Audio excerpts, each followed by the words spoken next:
So a little bit of background about my work.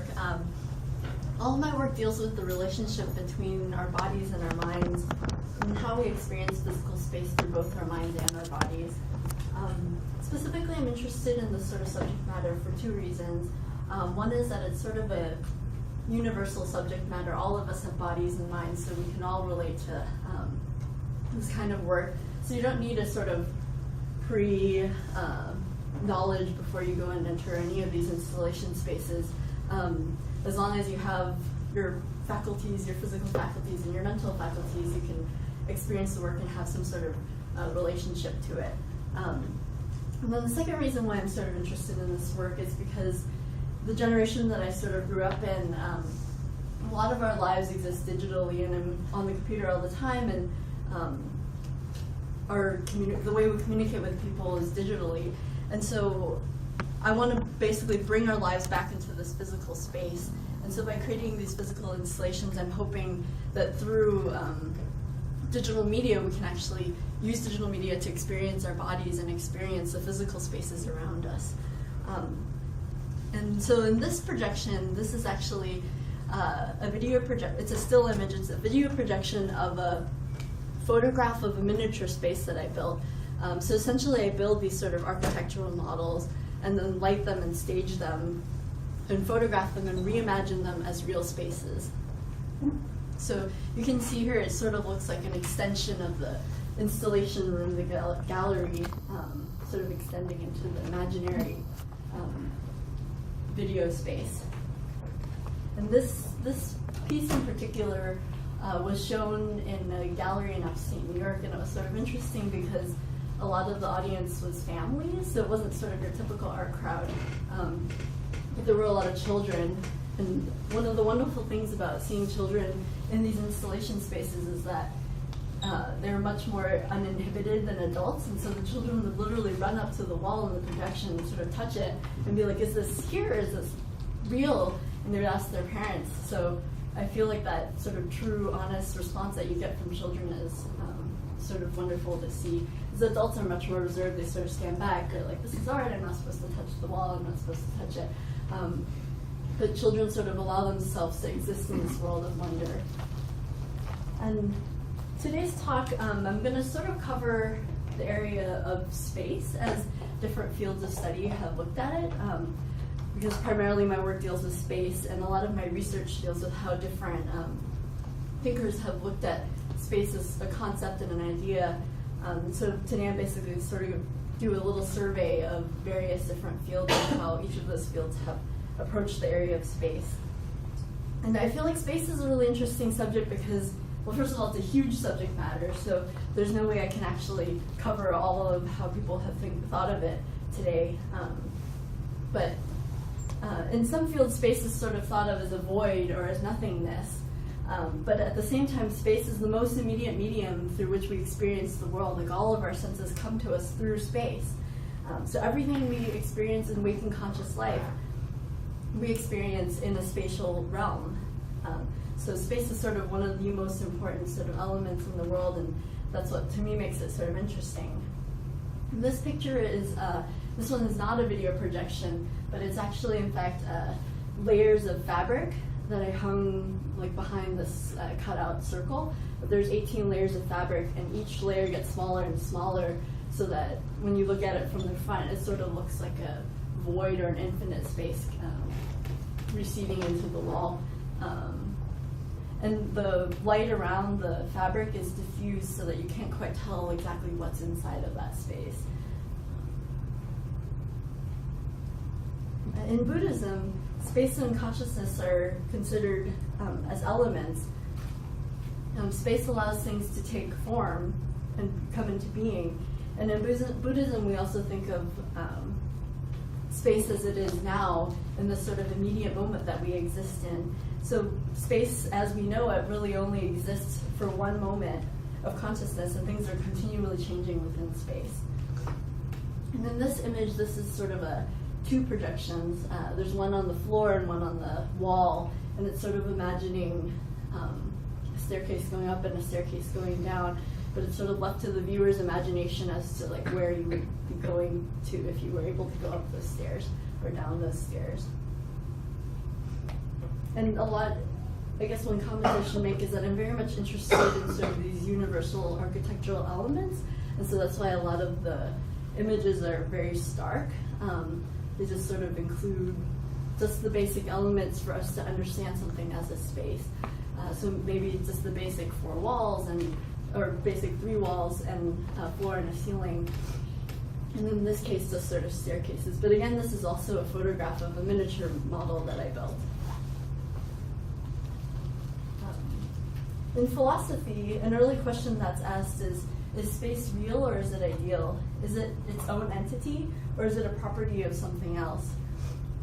So sort of is space a relationship between things or is it actually its own element? And also the question that sort of comes from that is what is the relationship between the space and our minds, and how is space represented within our minds? And does the mind exist as a particular representation, a particular specific representation of space?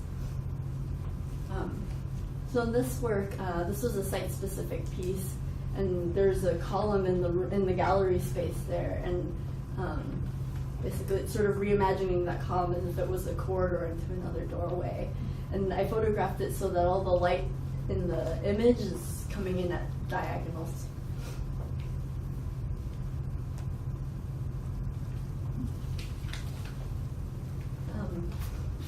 So a little bit later on in philosophy, Merleau-Ponty comes in, and he sort of argues that this discussion between whether or not space is something that exists as its own thing or if it exists as a relationship, that question in itself sort of overlooks the fact that no matter how we approach this question, we're always looking at it through a subjective lens.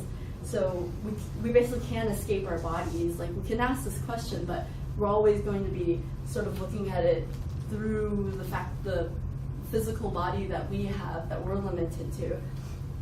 And so space is not sort of not necessarily an objective thing, because no matter what, we're always experiencing through a subjective body. And consciousness is sort of a being toward the outside world through the intermediary of our bodies.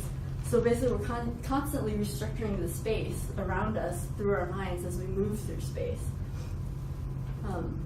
And you must be a being in the world to have experiences of space. And space as we know it perhaps is a form of perception. And in this image, this was actually a print that was adhered to the wall, and this was in a stairwell, basically. It's 26 feet tall and then 11 feet wide, so it's quite large. And so this is the view from the bottom of the staircase. And you sort of go up the staircase and there's a landing, and this is the second sort of view that you get. So as you move up the stairs, you sort of have this progressing view of the image. And the image itself is of a spiraling staircase, but you're sort of looking at it from a weird perspective because you're standing upright, but you're looking down as if you're looking down a staircase. And when you get to the top, you can look back down and see the entire staircase. And this was at the Yerba Buena Center for the Arts. And this was sort of interesting for me because I actually prior to this, hadn't ever worked in, first of all, such a large scale, and second of all, in a print format like this. So it was pretty, for me, it was sort of a new thing to pick an image and decide on it, and then have it printed in a way that you can't modify. It's essentially working in projection. You're sort of constantly being able to go back and change the image as you want to or need to, depending on the space. So with this, I really had to decide on an image, and then it was getting printed huge. And a funny story behind this one also was that the image was originally hung in a different orientation, and they actually, when they showed me a picture of it, it was hung upside down. So that was a little bit scary for me, but I came to terms with the image in a different orientation, so it was okay. So one other interesting thing about space is that it feels almost impossible to have an idea of non-space or the absence of space. What would the absence of space be? I feel like within our own minds, we can't even conceive of what that might possibly be. We can imagine empty space, but not non-space. And also space itself is sort of indivisible. It exists as this one entirety. And we may try to divide it, through buildings and architecture, but space itself sort of exists as one giant entity that can't be broken down into parts. And so in this piece, this is sort of a rounded out corner in a gallery. Basically, that's exactly what I did. I rounded out all the corners and all the edges in the gallery. And with the light, the way that I set it up, it made it look really diffuse, so that when you walked up there, you really couldn't see anything. There were no shadows, there was no dimensionality to it. So it was almost sort of like trying to imagine this non-space, but at the same time could also be infinite space too. And here's me standing in it. As you can see, everything sort of disappears around me. There's a little bit of a shadow next to me.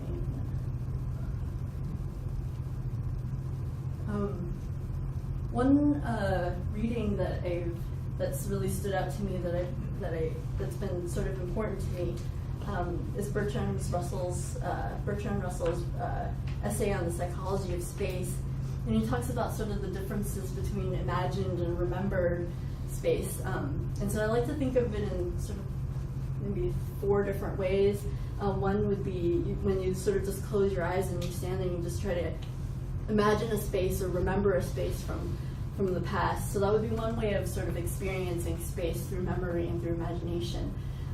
The second would be to look at a photograph, sort of like this. You're looking at a photograph, so you have some sense of what the space looks like, but it's small, it's not the right scale, and you sort of have to enter that visual space using your mind. And then the third sort of type of space that I like to think of is where I'm working in, and it's where the images are sort of life-size, so you don't really have to imagine them being real scale or whatever. They already are sort of whatever the scale of architecture normally would be. But you can't actually enter them, but you still have this sense of being able to, because you feel like your body could actually step into them.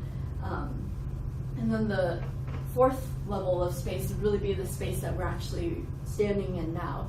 So the room that we're all sitting in, the gallery space that we're standing in.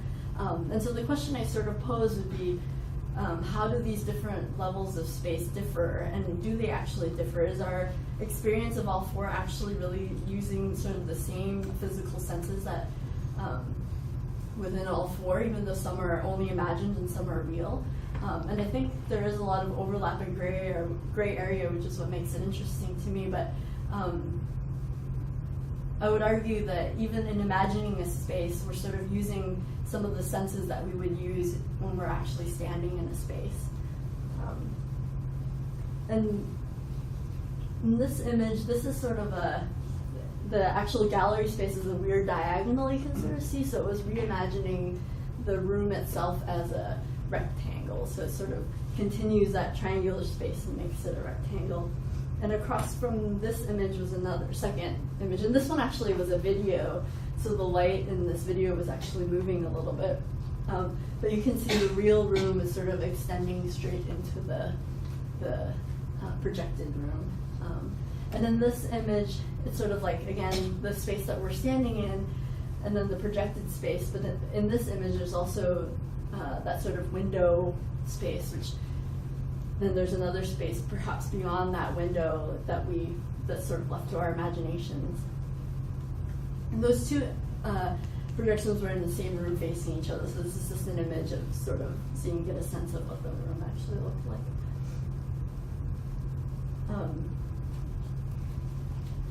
So one fascinating thing I feel like is that our bodies have evolved to allow us to understand space on this earth, basically, and in 3 dimensions. So gravity is sort of like our 6th sense, and basically our bodies are designed so that when I sort of walk and step, I have an expectation of what's going to happen, and I don't sort of all of a sudden trip and fall because gravity is greater or less than what I thought it would be. Basically, my body is in tune with the gravity on this earth, and in tune with how when my eyes look at the floor, I have a judgment of how far the floor is going to be so that I don't fall. So basically our bodies are little machines that have been made to help us navigate space. And I won't talk too much about it, but also recently there's been discoveries of how place cells in our brain help us map out the world and help us remember the various places that we go to. And in this image, again, it's an extension of the real room into the projected space. And in this one, the floor in the image is a photograph of the real floor in the gallery space. So I'm sort of further incorporating the real space into the imaginary space. But the room, the projected room is sort of pretty simple. There's like, 3 walls, a ceiling, and a floor. But then I've cut part of it out so that it's sort of posing this question of like, well, here's the standard room with the 3 walls and the floor and the ceiling, and then here's a section of it that sort of has no dimensionality and that doesn't conform to how we normally think of architecture and space. So sort of pitting those two ideas together.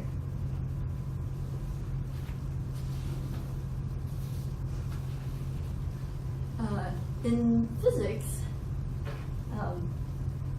I feel like physics sort of complicates the way that we perceive space, and that through physics we've learned that space is actually curved, and space is actually space-time, the 4th dimension. So it isn't our 3-dimensional perception of the world is sort of very limited to the way we experience the world.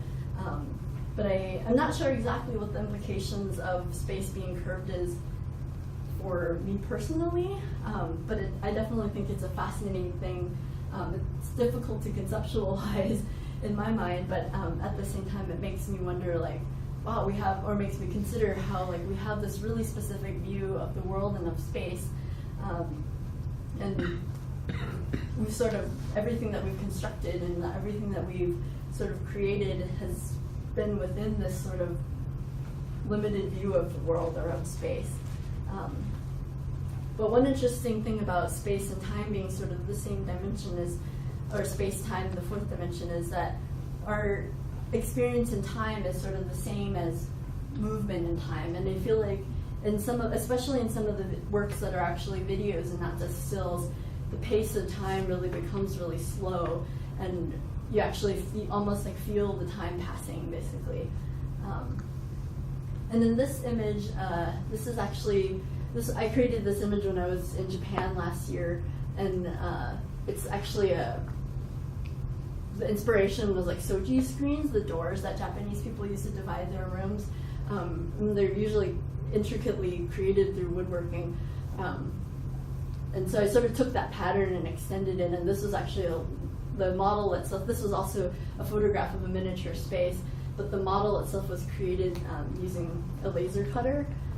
But when I showed this image, something that I hadn't really thought about before, but somebody asked me basically like, oh, did you create this image digitally? And so I guess I just want to say that these images aren't created digitally. They're edited in Photoshop, but they are photographs of actual miniature spaces.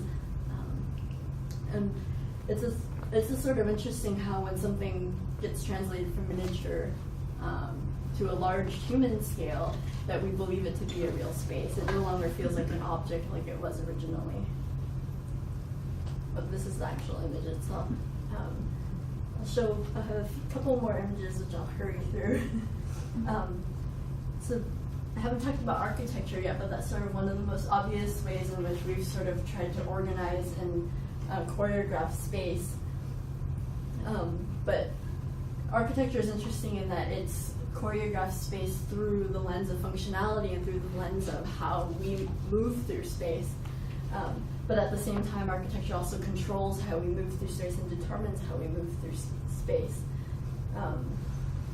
And Baudrillard wrote The Poetics of Space, and he talks about how the relationship between memory and space is sort of more important than the architecture itself, and that when we walk through a space that we're familiar with, like our homes, we're sort of filled with the memories that we've created or that we've had in those spaces.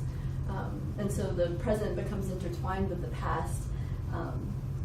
our current experience of a space cannot be removed from our past experiences. And then this image, this is a skylight, and I've projected an image into the skylight. And here's a close-up of it, but it sort of imagines a staircase going up. So when you look up, it's sort of like an impossible angle. And I'll end on this note, but I've been, it sort of relates back to the poetics of space, and that I've been working in a prison for the last couple of years. And one of the things that I found really fascinating is sort of the inmates' memories of space, because a lot of them have been in prison for decades, like 30 years or more. And so when they, what happened?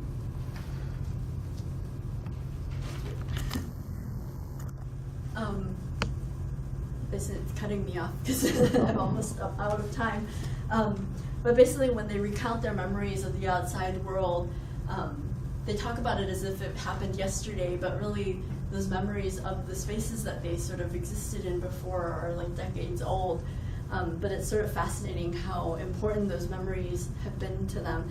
And this was a piece that I made based on some conversations I had had with an inmate. And he was talking about sort of the view from San Quentin being one of the best views of the Bay Area that he's ever had, which to me seemed really ironic. But he also grew up in Marin, and so he was telling me a lot about the landscape of Marin, but this is again like stuff from decades ago, so it was sort of just fascinating to me how he still remembered those spaces as if they had happened yesterday. And I'm also hoping to do a new series of works based on other stories that I've heard through the inmates, and right now I'm working on collaborative projects with them to build spaces based on each person's memories.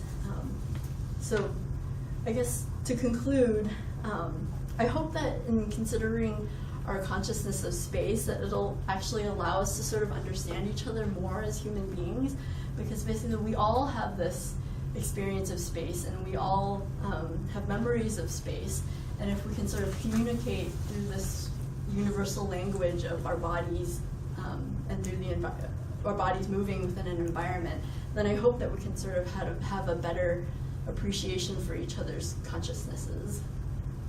And I'll end on that note. If anybody has questions.